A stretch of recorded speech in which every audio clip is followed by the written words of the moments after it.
प्रवासात 7 ते 8 दिवस आरामात टिकणारी भेंडीची चविष्ट भाजी तुम्ही ऑफिस किंवा शाळेच्या टिफिन बॉक्ससाठी सुद्धा बनवू शकता.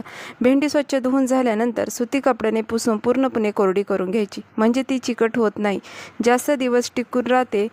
मसाला बनवण्यासाठी 1 वाटी शेंगदाणे भाजून सोलून घ्यायचे, 2 ते 3 चमचे खोबरं, 10-12 लसूणच्या कांड्या, अर्धा इंच आलं व 1 इंच जिरे घ्यायचं, 1 चमचा मिरची पावडर, पाव चमचा हळद, किचन किंग मसाला घालायचा, नाहीतर तुमच्याकडे साठवणीचा जो मसाला असेल तो पण वापरला तरी पण चालेल.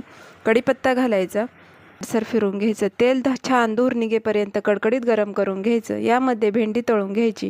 तळणीचं जास्तीचं तेल काढून घ्यायचं. 1 चमचा तेलामध्ये पाव चमचा जिरे घालायचं, मसाला 2-3 मिनटे परतून घ्यायचं व भेंडी घालायची. चवीनुसार मीठ घालायचं व छान 2-3 मिनटे परतून घ्यायचं. आपली भेंडी बनून तयार आहे. व्हिडिओ आवडला असेल तर लाईक करा, शेअर करा आणि सबस्क्राईब करायला विसरू नका.